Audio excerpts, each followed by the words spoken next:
A polícia investiga a morte de um jovem advogado em São Bernardo do Campo, no ABC Paulista. Este é o homem. A primeira hipótese foi baseada na versão da esposa, uma mulher que é promotora da Justiça Militar, Cristina, de 51 anos. Vem para mim, por favor. Segundo ela, o marido ficou desesperado quando a esposa pediu separação, tentou agredi-la e depois se matou com um tiro na frente dela. Mas agora, novos indícios podem mudar o rumo da investigação. Acompanhe a reportagem de São Paulo. Ele estava no auge da carreira como advogado trabalhista. Tinha acabado de voltar de mais uma audiência quando chegou no escritório, onde apareceu baleado com um tiro na cabeça. Tentei ele correr para casa, porque eu sabia que era coisa grave, né? João Marcelo Ferraioli tinha 36 anos. Nessa entrevista, ele representava uma empresa que teve dinheiro desviado por uma funcionária. Ela fazia transferências pela internet, da conta do sócio diretamente para a conta dela. O advogado era casado com a promotora de justiça Cristiane Leão, 15 anos mais velha. Ela atua no Tribunal de Justiça Militar em São Paulo. Estavam juntos havia quase 3 anos. Se conheceram numa festa, se casaram, mas não tiveram filhos. Ele já tinha um menino de outro relacionamento e ela 2. O casal morava num apartamento alugado na capital paulista e parecia se dar muito bem. Ele tratava melhor ela que... Era amor daqui, amor de lá, brincadeiras. A morte de João Marcelo foi registrada na polícia no primeiro momento como suicídio. Versão sustentada pela mulher, a promotora Cristiane, a única pessoa que estava com o advogado na sala na hora do disparo, feito com a arma pessoal de João Marcelo. Jamais. Eu conheço meu filho como ninguém. Meu filho ele era a pessoa mais feliz do mundo. Naquele dia, o advogado e a mulher chegaram juntos aqui no escritório pouco depois do horário de almoço. Nessa mesa estava um funcionário, que inclusive já prestou depoimento. Ele disse que o advogado pediu que ele ficasse fora aqui do prédio por alguns minutos, dentro do carro, na rua mesmo, e que logo seria chamado de volta para receber as instruções de trabalho daquele dia. E assim ele o fez. O advogado e a mulher subiram por essas escadas em direção à sala dele. Aqui em cima, o casal ficou junto por aproximadamente 40 minutos, sozinho. Até que o funcionário do escritório, que estava do lado de fora, ouviu um barulho de tiro e veio correndo para cá. Nessa sala, encontrou o João Marcelo, ferido, caído no chão, e a mulher pedindo socorro. Esse lugar já foi periciado 3 vezes. A última teve acompanhamento do Departamento de Homicídios de São Paulo. A arma foi encontrada embaixo da mesa. Detalhes que chamaram a atenção dos peritos aqui nesse lugar onde tudo aconteceu. Um deles, a marca de tiro no teto da sala e não nas paredes ao redor, na altura aproximada do João Marcelo. Outro detalhe que chamou a atenção, a agenda que ele mesmo tinha feito dias antes de compromissos para esse ano de 2016. São audiências na Justiça que o João Marcelo já tinha programado para participar. Tudo isso está sendo analisado pela Justiça. Essa sala é a sala onde o João Marcelo trabalhava, essa é a mesa onde ele estava no momento em que tudo aconteceu, inclusive com compromissos no computador. Ele usava essa máquina quando aconteceu o disparo. Segundo o pai, João Marcelo checava e-mails da ex-mulher sobre uma viagem que ela faria com o filho para a Alemanha. No celular dele também ficaram mensagens de texto da conversa que teve minutos antes do tiro com a ex. Às 14h27, ele diz que vai ler os e-mails. Às 16h19, a mulher do advogado avisa que algo grave aconteceu. No boletim de ocorrência, o disparo aparece que aconteceu às 14h42. Naquele dia ele tinha feito uma reunião, uma audiência, onde ele saiu muito bem. Era uma audiência bastante complicada, né? Mas ele estava, vamos dizer assim, com o potencial de raciocínio dele muito bom. João Marcelo foi socorrido de helicóptero para o Hospital das Clínicas em São Paulo, mas morreu no dia seguinte à internação. O pai teve um encontro com a nora no corredor do HC. Ele estava vivo lá dentro. Estava ruinzinho, mas estava vivo lá dentro. Ela se aproximou da gente, falou: senhor Vivaldi, vem cá. Do senhor Vivaldi, eu quero os documentos que ficou numa mochila na sua casa, os documentos dele, porque eu vou ser a inventariante e eu vou precisar disso. Após o enterro, a promotora Cristiane procurou a polícia. Ela fez uma queixa contra o marido de lesão corporal. Repare que a ocorrência foi aberta às 13h55 da tarde do dia 13 de janeiro. O enterro tinha acontecido às 10 da manhã no mesmo dia. No BO, ela alegou que o marido, depois de empurrá-la na sala durante uma discussão, atirou contra a própria cabeça. Após as perícias no local, a investigação passou a considerar outras possibilidades: homicídio ou incentivo ao suicídio, como mostra o documento do Tribunal de Justiça. A família do advogado acompanha tudo com a esperança de entender o que realmente aconteceu. Justiça. E que o Ministério Público tenha um pouco de piedade. Para eles é um fato qualquer. Para nós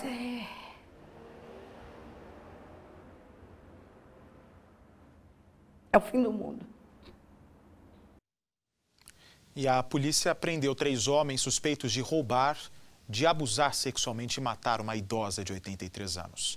Eles já tinham passagens pela polícia, um deles era filho de uma amiga dessa senhora, veja. Revoltada, a família da vítima foi para a delegacia assim que soube da prisão do grupo. Juan Guilherme Gomes, de 25 anos, foi preso em Santo Antônio do Descoberto, no entorno de Brasília. Bruno Balduino, também de 25, estava em casa, no bairro Filóstro, região leste de Anápolis, quando a polícia chegou. Fernando Antônio Dias, de 26, chegou logo depois ao 7º Distrito Policial. Os 3 são suspeitos de matar Dona Maria Pedro da Silva, de 83 anos, dentro da casa dela, na virada do ano. O grupo também levou R$300 em dinheiro e uma televisão. Diante disso, nós começamos a aprofundar nas diligências e encontramos em um comércio ali no Filósofo Machado mesmo, uma TV, a TV que havia sido furtada da residência da senhora Maria Pedro. Nisso nós fomos fazendo a cadeia, né, para chegar até as pessoas que haviam repassado essa televisão. Nisso chegamos ao Luan, ao Fernando e ao Bruno. Fernando e Bruno admitem ter apenas comprado a televisão. Pegamos a televisão, demos R$50 para ele de droga. Ele falou que depois que testasse a televisão, dava mais 100 para ele. Isso aí foi tudo Luan, né? Foi tudo prejudicado pelo Luan, né? Então vocês foram enganados por ele? Foi enganado, tipo assim, não sabia de nada. Já Luan joga na dupla a culpa pelo latrocínio. Eles estavam caçando algo para roubar, menino. Aí nós entrou dentro da casa dela, eles entrou lá para dentro e ficou para dentro. Quando eu ouvi um barulho, eu falei: ó, galera, se vocês quiserem ficar aí, vocês ficam. Quando eles ouviram um rugido lá, eu já desci e fui para a casa do vizinho de baixo. Ninguém quer assumir a culpa por um dos crimes mais bárbaros já cometidos na região. Segundo a perícia, Dona Maria Pedro foi violentada sexualmente antes de levar uma pancada forte na cabeça e ser asfixiada. A aposentada era bastante querida no bairro e morreu horas depois de ter passado a virada do ano na igreja. O grupo, que coleciona inúmeros antecedentes criminais, foi indiciado por latrocínio. A polícia agora quer comparar as amostras colhidas no corpo de Dona Maria com o DNA dos 3 suspeitos, para saber quem dentre eles vai responder também por estupro. Aí você vê, cada vez mais no Brasil se tenta ampliar, não é porque muita gente não leva a sério, ampliar a necessidade de reduzir a maioridade penal aqui no país. É preciso punir o menor com mais rigor. Menor que mata, menor que abusa, menor que rouba. Eles sabem sim o que estão cometendo e precisam responder como se fossem maiores de idade. Agora, em outro lugar do mundo, nos Estados Unidos, a tolerância é 0 para menor bandido. Uma família passa anos dividida, mas o encontro que deveria ser o início de uma vida de paz transforma uma casa de campo numa batalha. Um crime bárbaro muda para sempre o destino de 3 crianças. O irmão mais velho mata a irmã. O irmão mais velho mata a irmã, simula um assalto e depois confessa o crime. Aos 14 anos de idade, é condenado à prisão perpétua.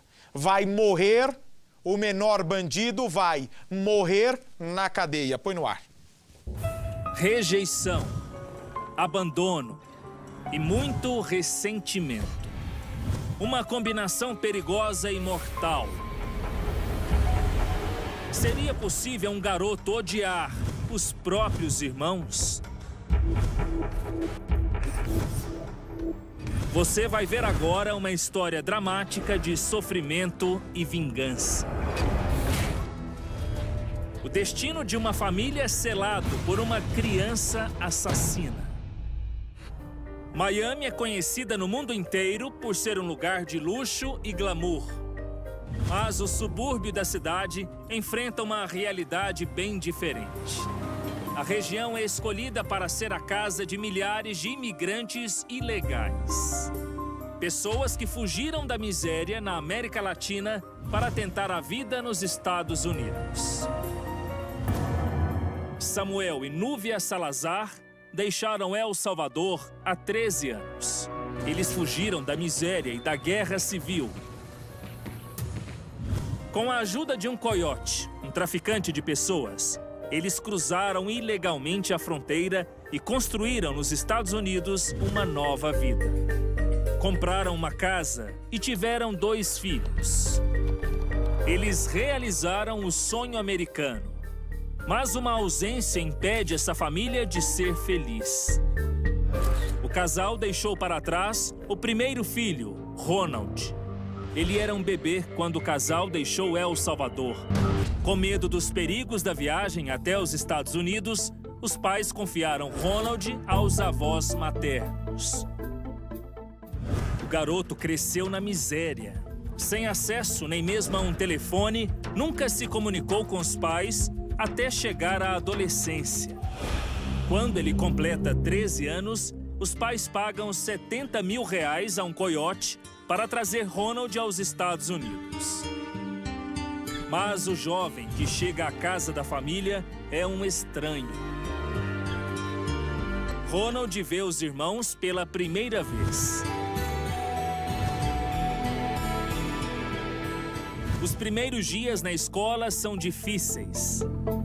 O adolescente não consegue acompanhar as aulas porque não fala inglês. Em casa, a situação também não é boa. Ronald é ignorado pelos irmãos. E ele sente diariamente a diferença entre a própria criação e a vida cheia de mordomias dos irmãos mais novos. Já adulto, Ronald conta que enquanto ele nem tinha uma cama só dele em El Salvador, os irmãos tinham os próprios quartos, 3 refeições por dia e roupas de marca. O garoto tinha inveja da vida dos irmãos e sofria por tudo que perdeu no período que passou longe dos pais. O relacionamento mais complicado era com a irmã Stephanie. Ela era a filha favorita dos pais. Sempre tirava boas notas e era elogiada pelos professores. Ronald conta que não se tratava de ciúme, era mágoa.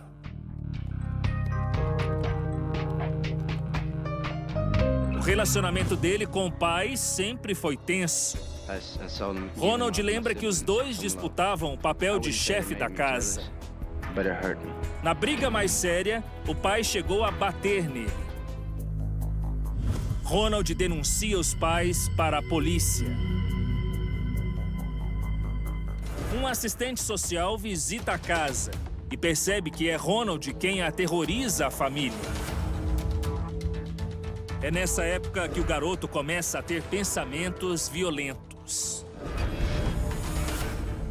Ele fantasiava com a ideia de chegar armado e matar a família inteira.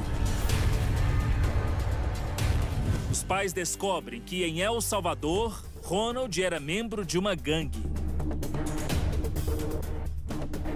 Ele conta que desde criança sempre conviveu com a violência.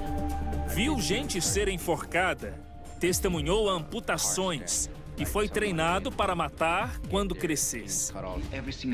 A mãe, Núvia, revela ao assistente social que o filho ameaçou matar a família inteira. Ronald dá sua versão ao agente. Diz sofrer maus tratos psicológicos. Ele não aguenta mais conviver com a família e ameaça tirar a própria vida. Ele mostra ao assistente social um facão que escondia debaixo do colchão. É o suficiente para o agente fugir da casa e chamar a polícia. Os passos do garoto passam a ser acompanhados de perto. Ele é intimado a fazer uma avaliação psicológica.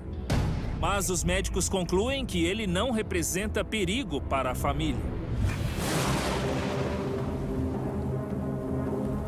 Em casa, a situação vai de mal a pior. Numa manhã, Ronald acorda cedo. Os pais saem para trabalhar. O garoto fica sozinho em casa com os irmãos. Ronald entra no quarto de Stephanie enquanto ela está dormindo. Ele conta que uma força o levou até lá e sentiu que esse era o momento certo para agir. O adolescente estrangula a irmã. Hoje, ele diz que é como se o seu corpo agisse sozinho e a mente dele não era capaz de tomar o controle da situação. Ronald só para quando Stephanie desmaia.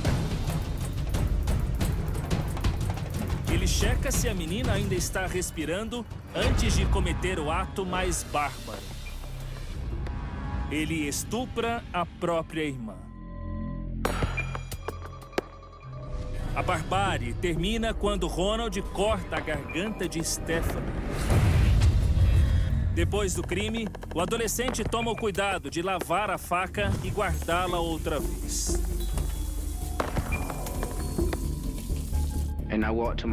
Ronald conta que o plano era matar também o irmão, mas ele muda de ideia no meio do caminho.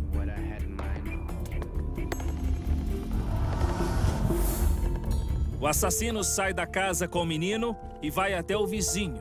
Conta que alguém invadiu a casa e matou a irmã.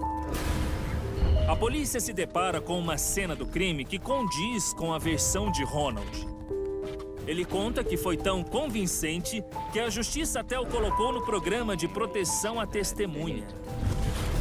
Mas o pai, Samuel, sente que o filho está por trás desse crime hediondo. Ele pede que a polícia prenda Ronald. O garoto é interrogado diversas vezes e cai em contradição. Ele logo confessa tudo. Ronald justifica o crime. Diz que planejava matar a família inteira porque era incompreendido por eles. No tribunal, o advogado do menino usa a tese de que ele tem distúrbios psiquiátricos.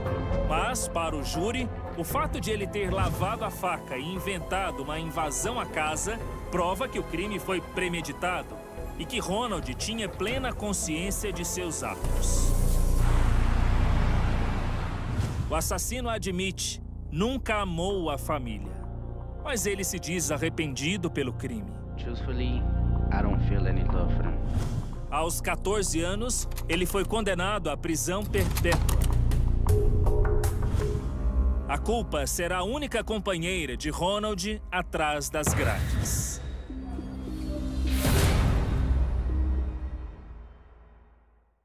Eu tô com um problema aqui no meu microfone. Dá uma olhada. Não, dá uma olhada nisso aqui. Parece mosquitinho. Mostra aqui, pô! Tá vendo o mosquitinho? Tô vendo o mosquitinho. Eu acho que eu vou pôr aqui meu microfone. Peraí, vou pôr aqui meu microfone. Acontece de soltar o microfone. E vou fazer igual o Silvio Santos. Como é que você acha que foi melhor? Ei, Gogô. Bem melhor, tá bem melhor assim. Fica melhor? Pode. Agora me diz só uma coisa, ô Percival. Sobre esse caso dos menores, me dá a imagem, por favor, do menor que nós mostramos agora. Vê se, mostrando um caso como esse, imagine que esse programa fosse para os Estados Unidos. Se todos os Estados Unidos estivessem assistindo, você acha que algum menor cometeria um crime? É evidente que não cometeria, tô errado? Certíssimo. Não existe comprovação científica que haja uma espécie para criminosos menores de relógio biológico, Bate. Isso não existe. Quer dizer, não é a idade exatamente que determina a periculosidade de alguém. Isso está provado, inclusive, alguém sabe muito bem o que está fazendo. A diferença é que lá, prisão perpétua. Aqui, 3 anos de internação para receber as tais medidas socioeducativas e tá na rua com a ficha limpa, Bate. Me dá imagem, tá preso, hein? Tá preso o bandido acusado. Você vai vendo o momento exato da prisão. De matar e esquartejar a esposa. Flávio era casado há 10 anos, tinha um ciúme doentio. Põe no ar. A dona de casa, Flávia Maria do Nascimento, tinha 33 anos e era casada há 10 com o técnico administrativo Flávio Machado de Lima, de 41. Em depoimento, na última sexta-feira, ele preferiu ficar em silêncio, mas em conversa com os policiais e com a delegada, ele afirmou que assassinou e esquartejou a esposa por causa de uma conta que ela tinha há 3 anos na rede social Facebook. Ele disse que viu as conversas dela no Facebook. Isso aí deixou ele meio descontrolado e ele cometeu esse crime. Isso é o que ele disse. Ela já queria separar dele há um certo tempo. Ela já estava, inclusive, vendo uma casa para deixar ele. E ele sabia disso e não queria. Então, o que é que ele fez? Ele matou por quê? Para que ela não fosse embora. O homicídio aconteceu nos fundos do imóvel que o casal construía, no bairro de Salgadinho, em Olinda, no último dia 11 deste mês. Quando a polícia chegou ao local do homicídio, Flávio já havia fugido. Segundo a polícia, ficou claro que o suspeito premeditou o crime. E aqueles sacos estavam lá como? Um monte de saco preto, não tinha por que estar ali. Então ele já tinha comprado os sacos, já estava o carrinho de mão ali, já estava tudo planejado. Ele ia levar o corpo no carro de mão e ia levar ocultar o corpo, para ninguém saber. Na última sexta-feira, Flávio se apresentou à Delegacia de Homicídios de Olinda, onde prestou depoimento e foi levado ao cotel graças a um mandado de prisão temporária. Agora, olha esse outro caso que chegou agora. O marido matou a esposa, não perdoou nem os filhos que acompanharam a execução. Em seguida, ele pega as crianças, leva para a casa do avô, conta para o pai que matou a mulher e foge. Na estrada, acontece, na verdade, o seguinte, né? Numa ultrapassagem proibida, o castigo acontece. Depois de matar a mulher, o pior acontece com o assassino. Põe no ar. Alessandro e Thaís eram casados, pais de 2 filhos pequenos e moradores da pacata Marumbi, a 300 quilômetros de Curitiba. O corpo da mulher, de 21 anos, foi encontrado na sala da casa da família. Depois do crime, Alessandro teria levado os 2 filhos do casal, de 3 e 5 anos de idade, até a casa do pai dele e admitido ter matado a esposa de maneira fria. O homem fugiu em seguida, deixando o pai estarrecido com a notícia. Na fuga, Alessandro bateu o carro contra um caminhão. Peças dos veículos envolvidos na batida ficaram espalhadas pela pista. O veículo pesado descia a PR-445 sentido Tamarana, Londrina, e segundo o motorista do caminhão, que preferiu não gravar entrevista, do nada o motorista do Gol invadiu a pista contrária, já que as 2 faixas disponíveis a ele estavam ocupadas, e acabou batendo de frente com o caminhão. Alguns quilômetros atrás aqui já efetuava manobras aí arriscadas e desobedecendo a sinalização de trânsito, e segundo testemunhas encontradas aqui no local. Alessandro Aparecido Martins, de 31 anos, que chegou a ser levado para o Hospital Municipal de Tamarana, não resistiu aos vários ferimentos. Dentro do Gol, várias peças de roupas emboladas no banco traseiro, além de produtos de higiene pessoal, o que indicava que o motorista tinha saído de casa às pressas. Você que está chegando agora aqui na Record, boa noite. Daqui a pouco tem capítulo especial de José do Egito, coladinho aqui com Cidade Alerta. Zona Norte de São Paulo, me dá a imagem. Olha só o circuito de segurança. Bandidos agem livremente na Zona Norte, arrombam porta-malas dos carros, levam menos de 2 minutos para tocar o terror. Veja só como o povo da minha querida e amada Zona Norte paulista tem sofrido. Pode encher a tela.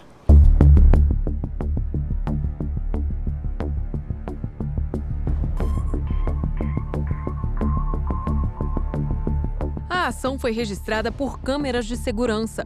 Veja quando o carro estaciona logo atrás do veículo que será furtado. O motorista desce com muita facilidade e abre o porta-malas do carro. A princípio parece que o alvo seria o estepe, mas ele acaba encontrando uma caixa com ferramentas e peças. Ele leva o objeto ao comparsa e sai, naturalmente, sem pressa, com muita calma.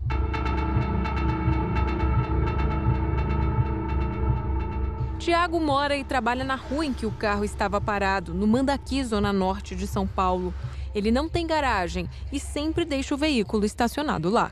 É um horário ainda que tem movimento a rua. A rua é muito movimentada, então eu achei muito descarado deles roubarem o carro.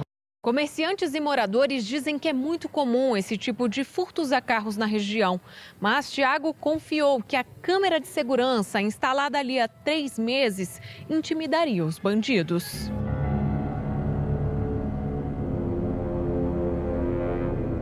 O técnico de refrigeração quer acreditar que não tenha sido premeditado o roubo das peças que usa no trabalho, já que há uma onda de furtos a pneus estepes em São Paulo. A polícia investiga como agem essas quadrilhas.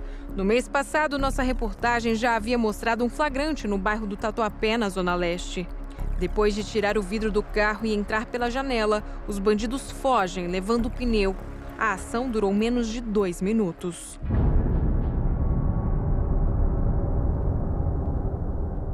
Eu cheguei perto, eu fiquei super assustada. Eu falei assim, como assim? Não fez nenhum barulho, ninguém viu nada. Foi de repente, porque eu tinha acabado de chegar, não fazia muito tempo que eu tinha estacionado o carro, né? Então foi uma surpresa. Para Tiago, sobrou o prejuízo calculado em pelo menos R$2.000.